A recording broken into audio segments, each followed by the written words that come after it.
বুধবারের দিনটি শুরু হোক বুদ্ধি, জ্ঞান আর শুভ শক্তির আহ্বানের সম্মিলনে। এই দিনটি ভগবান শ্রী সিদ্ধিদাতা গণেশের পূজার্থ দিন, যিনি সিদ্ধি বিনায়ক নামেও পরিচিত। শ্রী গৌরীপুত্র মহাদেব পুত্র গণেশ মহারাজ, যিনি সকল বাধা বিপত্তি দূর করেন, সফলতার দ্বার উন্মুক্ত করেন এবং জীবনের প্রতিটি কাজে এনে দেন সফলতা, মঙ্গল ও শান্তি। ভগবান গণেশ কেবল বিঘ্নহর্তা নন, তিনি আমাদের মনের বিভ্রান্তি দূর করেন, চিন্তাকে পরিষ্কার করেন এবং কর্মজীবনে স্থিরতা এনে দেন। যে ভক্ত ভক্তিভরে তার নাম জপ করে, তার জীবনে ব্যর্থতা ও দুর্ভাগ্য চিরতরে দূর হয়, বিনাশ হয়। জয় শ্রীকৃষ্ণ, রাধে রাধে। নমস্কার প্রিয় দর্শক বন্ধুগণ, আমাদের রুদ্রবাণী চ্যানেলের আরও একটি নতুন মন্ত্রের আপডেটের পর্বে আপনাদের সবাইকে স্বাগতম জানাই। আশা করছি আপনারা সবাই ভালো আছেন এবং সুস্থ আছেন। আজ বুধবার এবং আজ বুধবারের তিথিতে আমরা সকল সনাতনী ভাই বোনেরা আমরা একত্রে সৎসঙ্গে আমরা শ্রবণ করব শ্রী সিদ্ধিদাতা গণেশজির বিশেষ প্রভাবশালী এবং চমৎকারবান মন্ত্র। যে মন্ত্র দ্রুত ধন তথা অর্থপ্রাপ্তিকারী মন্ত্র, সংসারে সুখ শান্তি প্রদায়িনী মন্ত্র, জীবনের দুর্ভিক্ষ কষ্ট যন্ত্রণা বিধ্বংসীকারী মন্ত্র। এই মন্ত্র আজকের এই পর্বে আমরা আজকের এই তিথিতে আমরা শ্রবণ করব। কারণ বন্ধুগণ, সিদ্ধিদাতা যারই অর্থাৎ সিদ্ধিদাতার কৃপা যে ভক্তের উপরই থাকে, সে ভক্ত কোনো দিন কোনো ক্ষেত্রে কিন্তু পরাস্ত হয় না, সে সবার আগে স্থান পায়, সব জায়গায় সব ক্ষেত্রেই। সংসারে সমস্যা চলছে, অহেতুকভাবে নানান সমস্যা যেন পিছু ছাড়তে চাইছে না। অর্থের যে সম্মিলন সেটা কিন্তু ঘটছে না, আর্থিক অপচয় কিন্তু দিন দিন বেড়েই চলেছে। এইরকম একটা সময় এই মন্ত্র কিন্তু রামবাণ ওষুধের মতো কাজ করবে। তাই আসুন এবং বিশ্বাস রাখুন ভগবান শ্রী গণেশের ওপর, আপনারা আস্থা রাখুন। কারণ সিদ্ধিদাতা শ্রী বাবা গণেশ এই মন্ত্র আপনারা মাত্র 10টা মিনিট শ্রবণ করুন, স্বয়ং শ্রী বাবা গণেশ আপনাদের জীবনের সমস্ত বাধা বিপত্তি দূর করবেন। কারণ বন্ধুরা, বিশ্বাস এবং ভক্তিতেই কিন্তু সর্বোচ্চ জ্ঞান প্রাপ্তিবর হয়। সেক্ষেত্রে বন্ধুরা, আপনারা যদি বিশ্বাস এবং ভরসা রেখে আজকের এই তিথিতে যদি গণেশজির এই মহামূল্যবান মন্ত্রটি শ্রবণ করেন, তাহলে বলবো বিশ্বাসের কারণে এবং ভক্তির কারণে কিন্তু আপনারা দেখবেন ধীরে ধীরে পরিবর্তন বা চেঞ্জেস আসা শুরু হবে। তো চলুন এবারে ভগবান শ্রী গণেশের নাম নিয়ে, শ্রীহরির নাম নিয়ে আজকের এই পর্ব শুরু করা যাক। ওম নমো ভগবতে বাসুদেবায়। জয় শ্রীকৃষ্ণ, রাধে রাধে। ওম গং গণপতয়ে নমঃ। বক্রতুণ্ড মহাকায় সূর্যকোটি সমপ্রভা। নির্বিঘ্नं কুরু মে দেব সর্বকার্যেষু সর্বদা। ওম গং গণপতয়ে নমঃ। বক্রতুণ্ড মহাকায় সূর্যকোটি সমপ্রভা। নির্বিঘ্नं কুরু মে দেব সর্বকার্যেষু সর্বদা। ওম গং গণপতয়ে নমঃ। বক্রতুণ্ড মহাকায় সূর্যকোটি সমপ্রভা। নির্বিঘ্नं কুরু মে দেব সর্বকার্যেষু সর্বদা। ওম গং গণপতয়ে নমঃ। বক্রতুণ্ড মহাকায় সূর্যকোটি সমপ্রভা। নির্বিঘ্नं কুরু মে দেব সর্বকার্যেষু সর্বদা।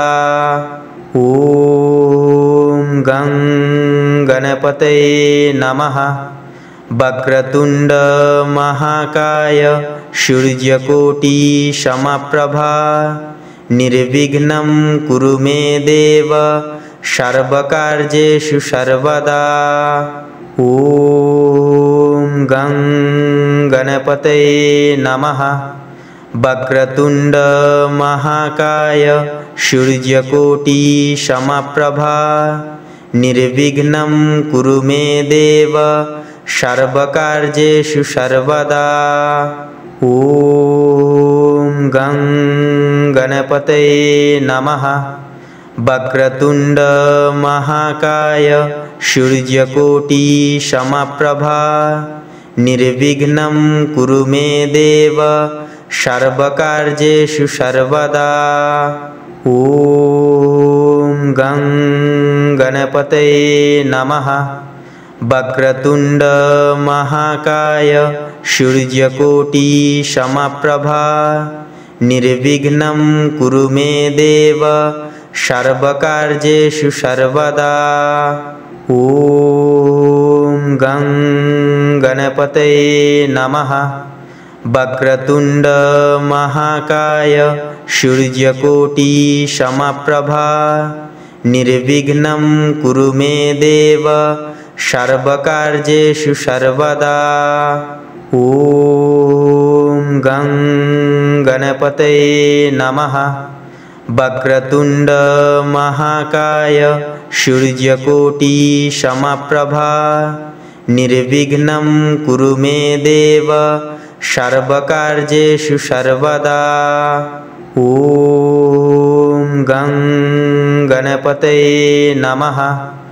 वक्रतुण्ड महाकाय सूर्यकोटि समप्रभा निर्विघ्नं कुरु मे देव सर्वकार्येषु सर्वदा।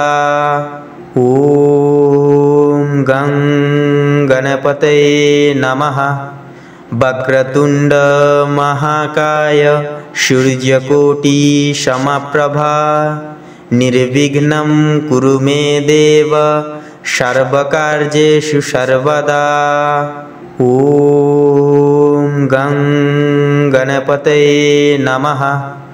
वक्रतुण्ड महाकाय सूर्यकोटि समप्रभा निर्विघ्नं कुरु मे देव सर्वकार्येषु सर्वदा। ॐ गं गणपतये नमः। वक्रतुण्ड महाकाय सूर्यकोटि समप्रभा निर्विघ्नं कुरु मे देव सर्वकार्येषु सर्वदा। ॐ गं गणपतये नमः। वक्रतुण्ड महाकाय सूर्यकोटि समप्रभा निर्विघ्नं कुरु मे देव सर्वकार्येषु सर्वदा। ॐ गं गणपतये नमः। वक्रतुण्ड महाकाय सूर्यकोटि समप्रभा निर्विघ्नं कुरु मे देव सर्वकार्येषु सर्वदा।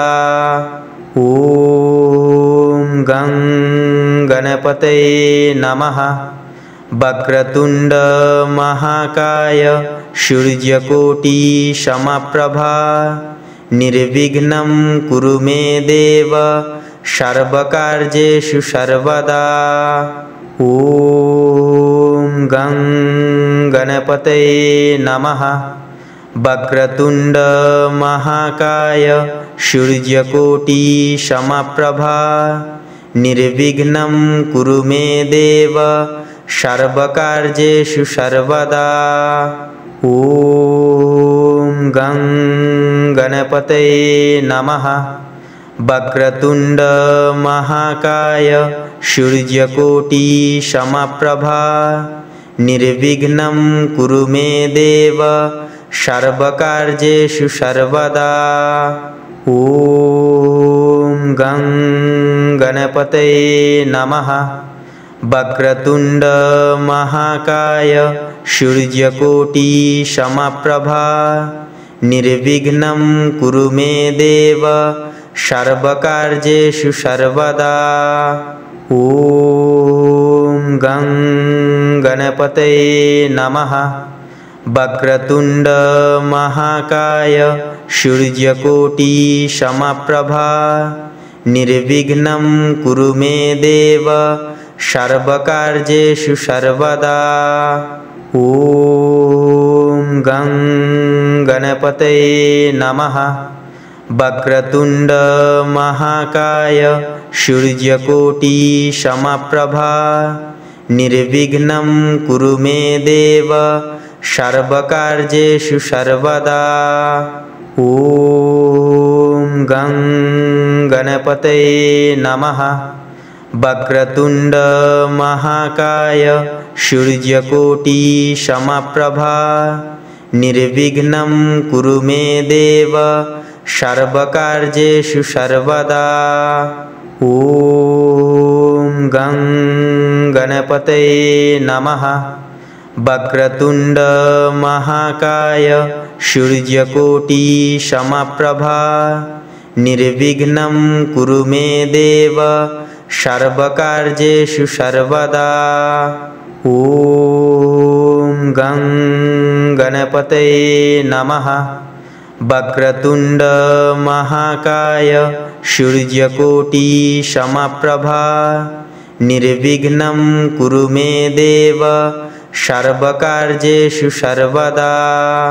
ॐ गं गणपतये नमः। वक्रतुण्ड महाकाय सूर्यकोटि समप्रभा निर्विघ्नं कुरु मे देव सर्वकार्येषु सर्वदा। ॐ गं गणपतये नमः। वक्रतुण्ड महाकाय सूर्यकोटि समप्रभा निर्विघ्नं कुरु मे देव सर्वकार्येषु सर्वदा। ॐ गं गणपतये नमः। वक्रतुण्ड महाकाय सूर्यकोटि समप्रभा निर्विघ्नं कुरु मे देव सर्वकार्येषु सर्वदा। ॐ गं गणपतये नमः। वक्रतुण्ड महाकाय सूर्यकोटि समप्रभा निर्विघ्नं कुरु मे देव सर्वकार्येषु सर्वदा। ॐ गं गणपतये नमः। वक्रतुण्ड महाकाय सूर्यकोटि समप्रभा निर्विघ्नं कुरु मे देव सर्वकार्येषु सर्वदा। ॐ गं गणपतये नमः। वक्रतुण्ड महाकाय सूर्यकोटि समप्रभा निर्विघ्नं कुरु मे देव सर्वकार्येषु सर्वदा। ॐ गं गणपतये नमः। वक्रतुण्ड महाकाय सूर्यकोटि समप्रभा निर्विघ्नं कुरु मे देव सर्वकार्येषु सर्वदा। ॐ गं गणपतये नमः। वक्रतुण्ड महाकाय सूर्यकोटि समप्रभा निर्विघ्नं कुरु मे देव सर्वकार्येषु सर्वदा। ॐ गं गणपतये नमः। वक्रतुण्ड महाकाय सूर्यकोटि समप्रभा निर्विघ्नं कुरु मे देव सर्वकार्येषु सर्वदा। ॐ गं गणपतये नमः। वक्रतुण्ड महाकाय सूर्यकोटि समप्रभा निर्विघ्नं कुरु मे देव सर्वकार्येषु सर्वदा। ॐ गं गणपतये नमः। वक्रतुण्ड महाकाय सूर्यकोटि समप्रभा निर्विघ्नं कुरु मे देव सर्वकार्येषु सर्वदा। ॐ गं गणपतये नमः। वक्रतुण्ड महाकाय सूर्यकोटि समप्रभा निर्विघ्नं कुरु मे देव सर्वकार्येषु सर्वदा। ॐ गं गणपतये नमः। वक्रतुण्ड महाकाय सूर्यकोटि समप्रभा निर्विघ्नं कुरु मे देव सर्वकार्येषु सर्वदा। ॐ गं गणपतये नमः। वक्रतुण्ड महाकाय सूर्यकोटि समप्रभा निर्विघ्नं कुरु मे देव सर्वकार्येषु सर्वदा। ॐ गं गणपतये नमः। वक्रतुण्ड महाकाय सूर्यकोटि समप्रभा निर्विघ्नं कुरु मे देव सर्वकार्येषु सर्वदा। ॐ गं गणपतये नमः। वक्रतुण्ड महाकाय सूर्यकोटि समप्रभा निर्विघ्नं कुरु मे देव सर्वकार्येषु सर्वदा। ॐ गं गणपतये नमः। वक्रतुण्ड महाकाय सूर्यकोटि समप्रभा निर्विघ्नं कुरु मे देव सर्वकार्येषु सर्वदा। ॐ गं गणपतये नमः। वक्रतुण्ड महाकाय सूर्यकोटि समप्रभा निर्विघ्नं कुरु मे देव सर्वकार्येषु सर्वदा। ॐ गं गणपतये नमः। वक्रतुण्ड महाकाय सूर्यकोटि समप्रभा निर्विघ्नं कुरु मे देव सर्वकार्येषु सर्वदा। ॐ गं गणपतये नमः। वक्रतुण्ड महाकाय सूर्यकोटि समप्रभा निर्विघ्नं कुरु मे देव सर्वकार्येषु सर्वदा। ॐ गं गणपतये नमः। वक्रतुण्ड महाकाय सूर्यकोटि समप्रभा निर्विघ्नं कुरु मे देव सर्वकार्येषु सर्वदा। ॐ गं गणपतये नमः। वक्रतुण्ड महाकाय सूर्यकोटि समप्रभा निर्विघ्नं कुरु मे देव सर्वकार्येषु सर्वदा। ॐ गं गणपतये नमः। वक्रतुण्ड महाकाय सूर्यकोटि समप्रभा निर्विघ्नं कुरु मे देव सर्वकार्येषु सर्वदा। ॐ गं गणपतये नमः। वक्रतुण्ड महाकाय सूर्यकोटि समप्रभा निर्विघ्नं कुरु मे देव सर्वकार्येषु सर्वदा। ॐ गं गणपतये नमः। वक्रतुण्ड महाकाय सूर्यकोटि समप्रभा निर्विघ्नं कुरु मे देव सर्वकार्येषु सर्वदा। ॐ गं गणपतये नमः। वक्रतुण्ड महाकाय सूर्यकोटि समप्रभा निर्विघ्नं कुरु मे देव सर्वकार्येषु सर्वदा। ॐ गं गणपतये नमः। वक्रतुण्ड महाकाय सूर्यकोटि समप्रभा निर्विघ्नं कुरु मे देव सर्वकार्येषु सर्वदा। ॐ गं गणपतये नमः।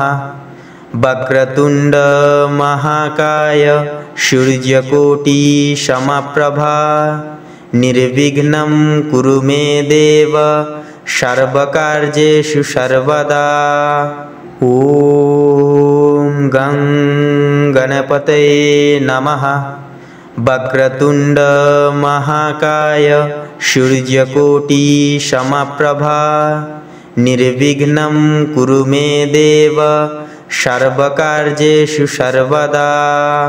ॐ गं गणपतये नमः।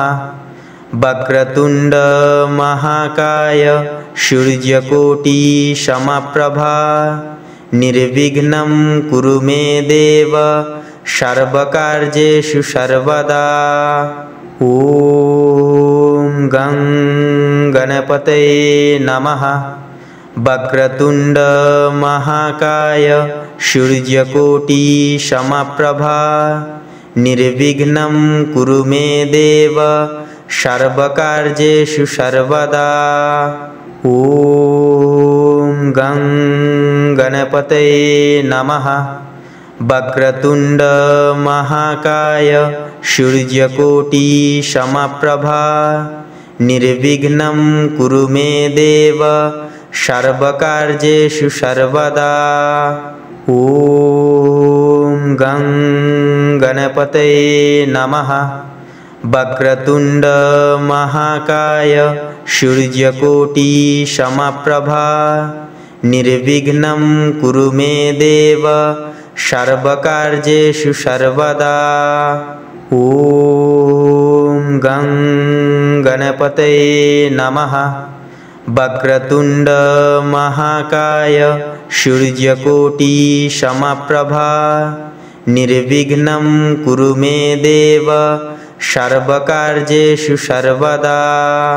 ॐ गं गणपतये नमः। वक्रतुण्ड महाकाय सूर्यकोटि समप्रभा निर्विघ्नं कुरु मे देव सर्वकार्येषु सर्वदा।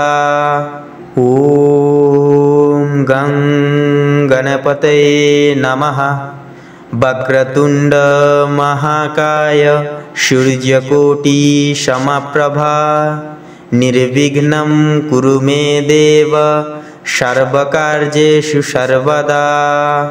ॐ गं गणपतये नमः।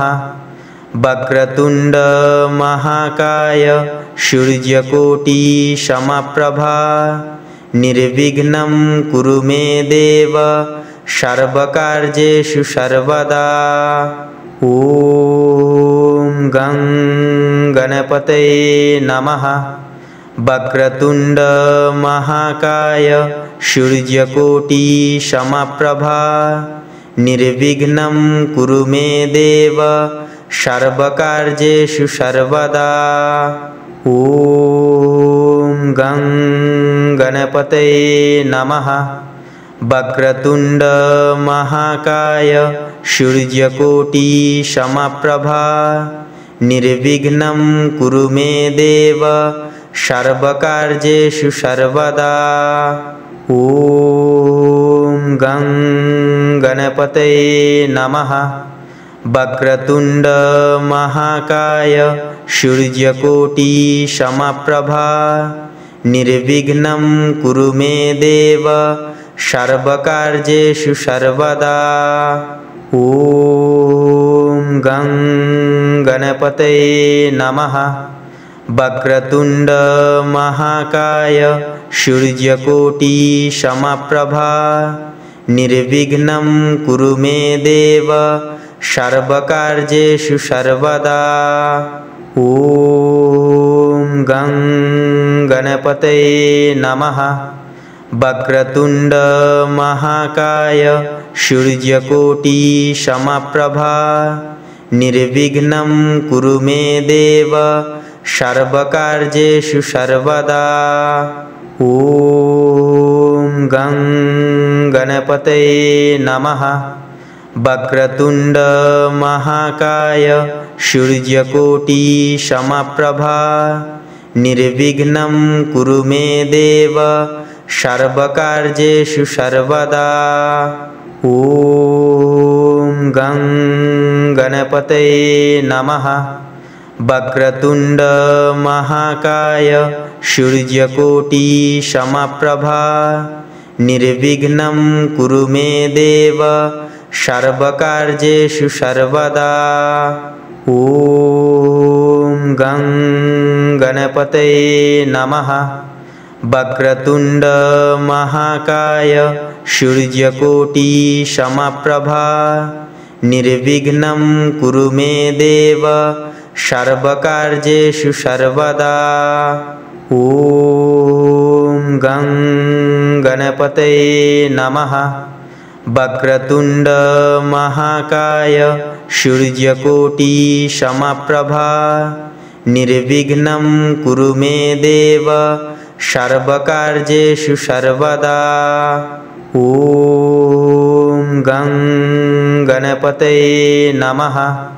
वक्रतुण्ड महाकाय सूर्यकोटि समप्रभा निर्विघ्नं कुरु मे देव सर्वकार्येषु सर्वदा। ॐ गं गणपतये नमः।